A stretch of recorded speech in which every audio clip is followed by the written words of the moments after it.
Ֆանտան գյուղը հիմնադրվել է 1829 թվականին ռուսական ցարի կողմից։ Երբ որ Ռուսաստանում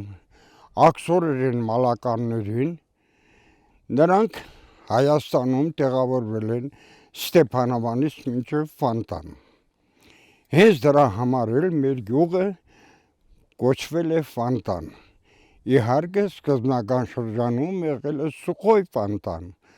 որովհետև Գութանան Սարի ստորոտում քանդել են ռուսները, թունել ընդվե մոտ 300 մետր, որպեսզի Ֆանտան դուրս կա, շատրվան լինի։ Ցավոք սրտի չի եղել, դրա համար կոչվել է Սուխոյ Ֆանտան։ Ռուսները, մալականները մեզ մոտ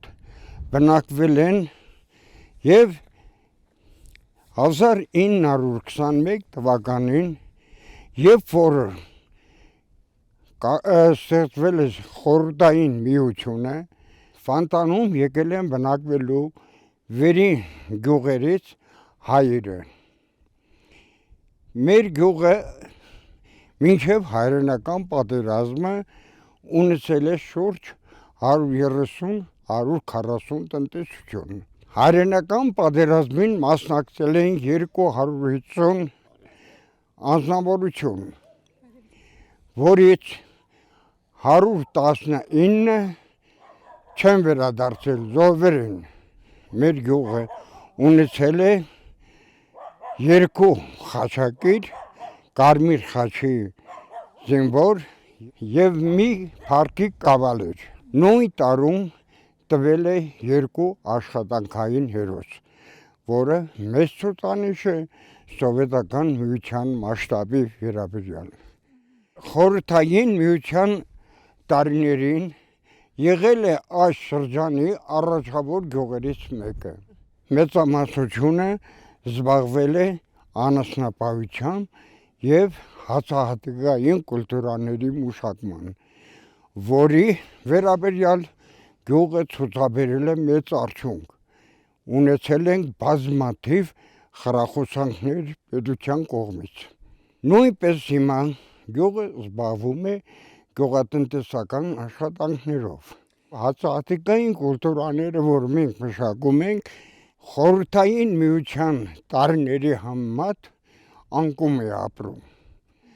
Անասնապահության գլխաքանակը նվազել է։ Հացահատիկային կուլտուրաները գյուղացիները չեն կարողանում 100%-ով մշակել։ Ցանկատարածությունները որոշ չափեր մնացել են, ոնց որ ասած, առանց մշակելու։ Ներկայիս դրությամբ, եթե նրանք ասում են, որ պետք է անկախնիկ առևտուր կատարեն, դա գյուղատնտեսության համար բացարձակապես բացասական է,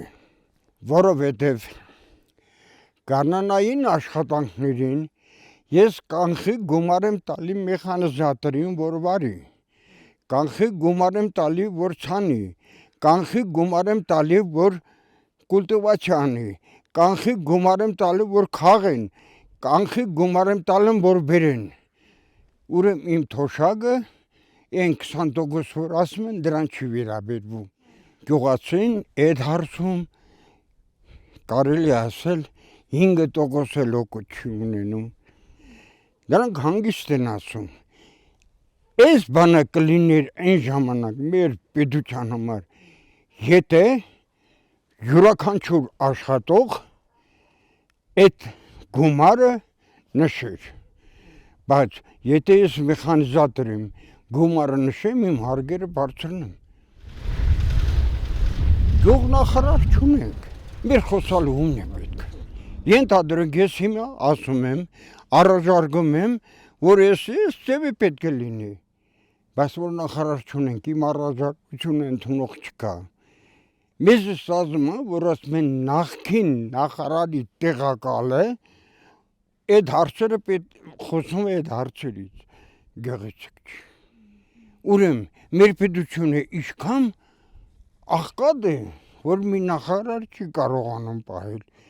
թող նախարարությունը փոքր լինի, շատ աշխատողներ չլինեն, բայց նախարար լինի։ Եթե նախարար չունենք, մենք հարց լուծող չենք։ Նախարար ունենալը նախարարը թող պատասխան տա, ոչ թե մենք։ Օրինակ ունենք բելարուսական կոմբայներ 72-80 հազար դոլարանոց։ Գյուղացին եթե 20 տարի որ օգտագործի չի կարող այդ գումարը փակել։ Դրա համար պետք է պետությունը միջամտի, որ լինի կազմակերպություններ, այսինքն նրանք վերցնեն այդ մեխանիզմները եւ տարին մի անգամ աջակցեն գյուղացուն, որովհետեւ կան մարդիկ, որոնք չունեն ոչ մի տեսակի միջոցներ, իրենց տարիքից կախված նրանք չեն կարողանում աշխատեն եւ երիտասարդներ չունեն։ Երիտասարդները բացակայում են աշխատանք չլինելու պատճառով։ Եթե շրջակայքում լինի աշխատանք, ոչ մի դեպքում երիտասարդները չեն գնա։ Մենք Չարենցավանից 4 կիլոմետր ենք հեռու։ Չարենցավանը ունեցել է 8 խոշոր ծանր արդյունաբերության գործարաններ, որից մեր համայնքի մոտավորապես 80% երիտասարդությունը ամեն մեկը իր մասնագիտությամբ աշխատել է Չարենցավանում։ Այդ ժամանակ գյուղը եղել է շատ մեծ ծաղկում վիճակում, իսկ հիմա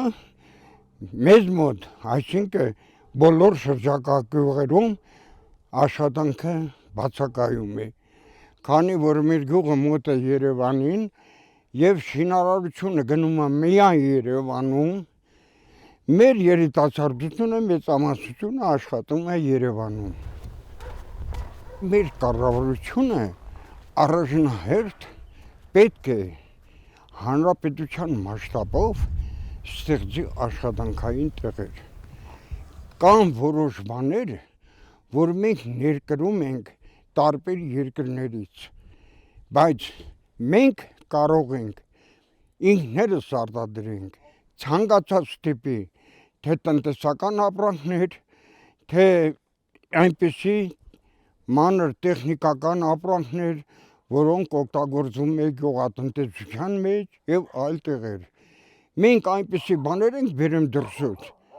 որ մեր պետությունը, մեր Հայաստանը ունեցել է այդ գործարանները։ Մենք ի վիճակի ենք դրանք նորից վերականգնելու, բայց չեն կատարում։ Չեն կատարում ինչ պատճառներով, դա մեզանից ոնց որ ասած բարձր է, չեն կարող իմանալ ղեկավարների կարծիքը։ Պետք է հանրապետությունը զարգանա, երբ որ հանրապետության ներսում զարգանա արդյունաբերությունը։ Ես 100% համոզված եմ, մեզ մոտ ամեն տիպի արտադրություն կարելի է կազմակերպել։ Եթե այդ հարցերը նրանք լուծեն, 3-4-5 տարի հետո մենք կարող ենք ոնց որ ասած բարձրից խոսել, լավից խոսել, արդյունք ստանալ, եւ դա մեր պատիվն է։ Ես չեմ ասում այնպիսի արտադրանք դնեն, որը միջազգային արենայում չվաճառվի։ Թող դնեն այն, ինչ որ մենք ենք օգտագործում սկզբնական շրջանում։ Եթե մեր արտադրանքը մենք որ օգտագործում ենք որակյալ լինի, այլ երկրներն էլ կներկրեն։ Ես բոլոր ընտրություններին մասնակցելու եմ։ Չմասնակցողները, եթե չեն մասնակցում, նրանք պետության մասին չեն մտածում։ Նրանք հուսախաբված են։ Ընտրությունը այնպիսի մի բան է, որ շատ դեպքում ամենածույլ աշխատողը ամենագեղեցիկն է խոսում։ Փորձը ցույց է տալիս ընտրարշավի ժամանակ, քարոզարշավի ժամանակ մարդիկ, որ ելույթ են ունենում, Գութանասարի բարձրության խոսքեր են ասում, բայց երբ որ անցնում են գործի, այդ խոսքերը գնում են ընդերք, Գութանասարից իջնում են ներքև, դրա համար ոչ ոքի ասածը իրականություն չի դառնում, յուրաքանչյուր մարդ, եթե խոսում է, եթե արտահայտվում է, ասում ես այս ձևի, եթե մի 5 անձնավորություն լինի, մենք երկրագնդի վրա ամենալավ վեդությունը կդառնանք։ Պետք է մարդ որոշ չափով իր գործերի մեջ հաստատուն լինի, ոչ թե ուղղակի ինձ ասի այնպես, ընդունվա ու վերջ, փակվավ ամեն ինչը։ Ինձ համար պետք է իմ պետությունը զարգանա, իմ բնակչությունը, իմ շրջապատը